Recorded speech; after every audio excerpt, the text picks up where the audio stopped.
One of the things that we all hear a ton when we first start our curly journey is that you have to scrunch your hair. In order to get any definition in your curls or your waves, you have to scrunch it throughout the entire process. I know I've said it myself several times, but one common thing that we hear a lot of people say is you can never scrunch too much, just keep scrunching. But is that actually true? Now, a few weeks ago, I came across a video posted by Jannelle. I think I'm pronouncing that right. I apologize if I'm not. But in her video, she took part in the No Scrunch challenge. And she explained that this challenge had actually started from a fellow YouTuber named Lynn.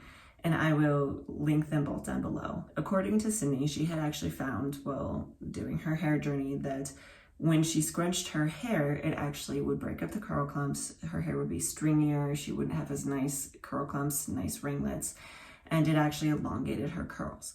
So she doesn't scrunch her hair at all. And at the end of Jannelle's video, her hair actually looked really good. It had some really nice curls in it when she hadn't scrunched at all.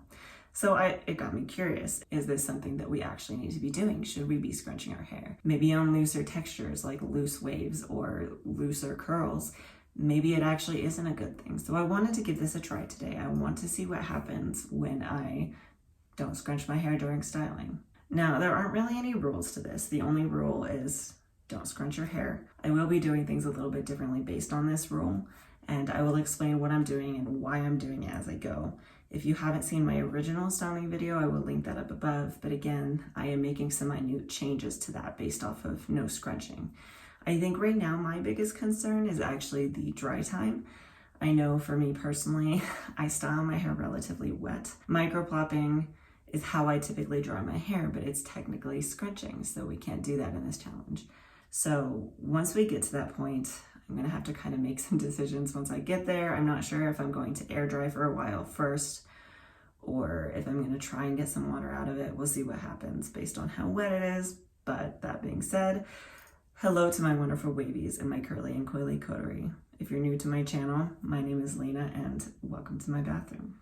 I just washed my hair, I've conditioned it, I've detangled it, I'm ready to go. Right now my hair is actually still pretty wet. I'm gonna just section it off because I really wanna make sure I get enough product coverage, because again, I think that's gonna be a big concern, not being able to scrunch our product in.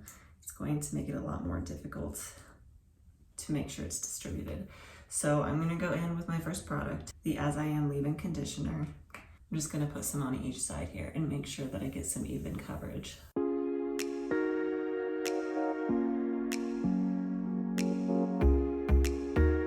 And then I'm gonna go in with the Not Your Mother's Curl Talk Defining Cream.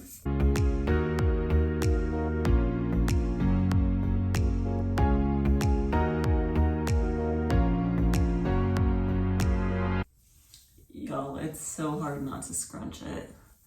It's just my instinct at this point. I just want to scrunch it.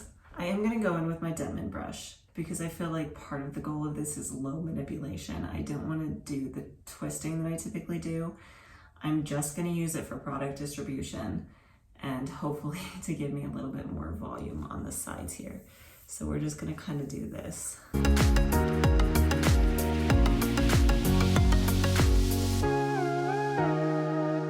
And I think just because I do want to make sure that I get good product distribution, I'm going to put my gel in now, as opposed to typically I would do it once I've already put all of my leave-in and whatnot in, just because I want to make sure that I get it evenly distributed throughout my hair. I do it while it's already sectioned off. And I'm gonna use the praying hands technique. And I'm just gonna kind of smooth it over my hair. I know a lot of people are concerned that this is just gonna smooth their curls out, but I think it'll be okay.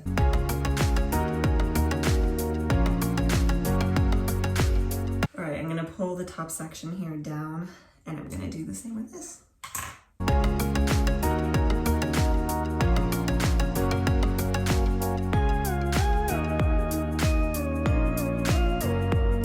Okay, my hair is still really rather wet, so I think what I'm gonna do is I'm gonna go in with whatever you typically use to plop with. So for me, it's a baby swaddle, but for you, it might be a cotton t-shirt or a microfiber towel.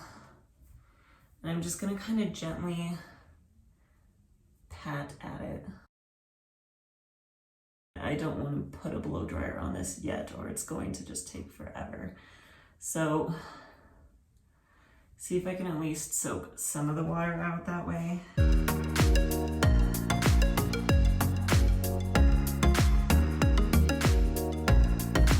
Maybe do a little bit of pulsing. See if that helps get some of that water out.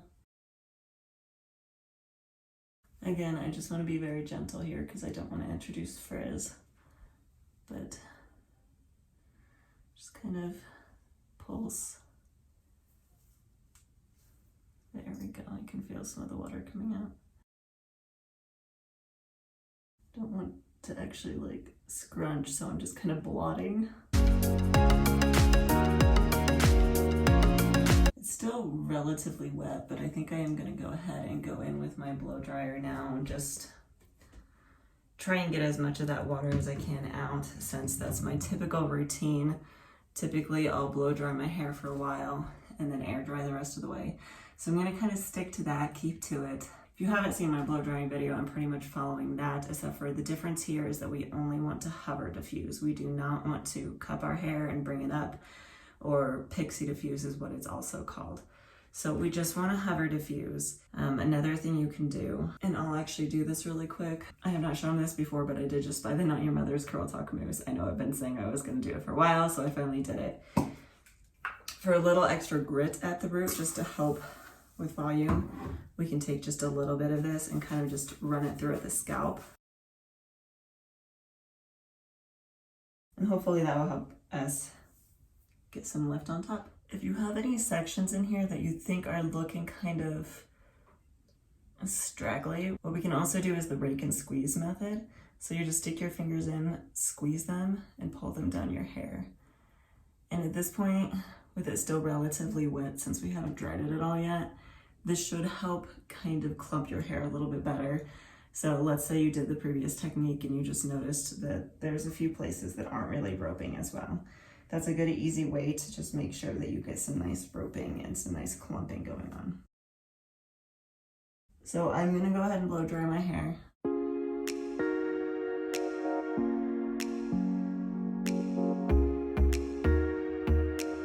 So just on a brief note, I wanted to mention kind of the important things I'm focusing on regardless of how you blow dry your hair with this specific technique while we're not scrunching. Since we can't pixie diffuse it by cupping it and bringing it towards our scalp, we really want to focus on the roots of our hair first, get those nice and dry, and really make sure those are dried all the way through before we move on to the rest of our hair. And then we just want to gently move our hair back and forth, flipping it from side to side to really help with volume, since we cannot pixie diffuse, since that is scrunching. So some brief things to keep in mind while blow drying your hair. Now that it's probably about 50% dry, I'm going to go in with a little bit more gel. I'm just going to be very careful with this one because I don't want to ruin what I already have too much. So we're just going to kind of very lightly glaze it over the top.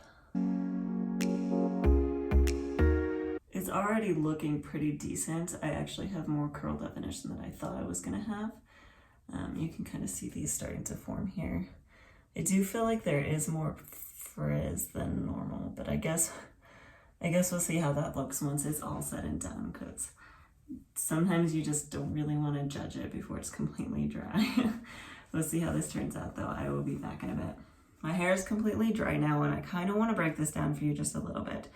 So I did blow dry my hair first, just by hover diffusing. I focused mainly on the roots and then focused on the lengths once the roots were dry. And when the lengths of my hair was about maybe 40% dry, I went back in and added just a little bit more gel, very gently glazing it over. And that probably took me about 20 minutes to get to that point where it was 40% dry. But I will say that I think adding that extra gel was a very good idea, because I don't think I would have gotten any cast at all if it wasn't for that. And I like to at least have a little cast. So right now my hair has just a little bit of a cast on it. I have not scrunched it out or anything yet.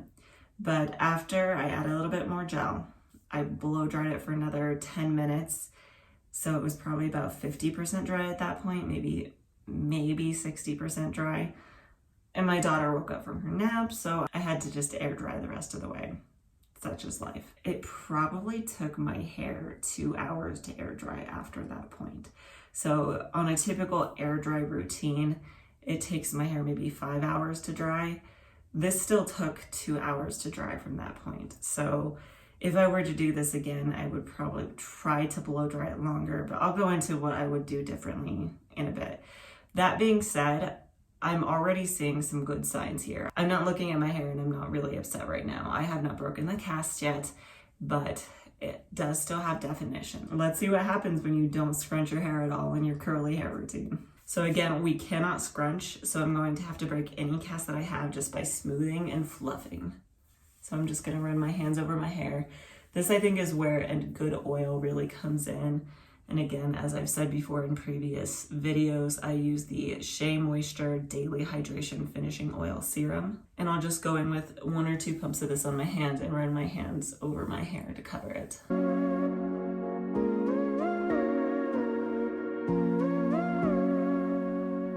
I'm not mad at this. I actually really like the way it turned out. I actually don't have as much definition as I normally have, but I actually think I have more volume, which is kind of weird because this whole routine kind of made it hard to do things that I typically do to get volume. So that kind of surprises me a little bit.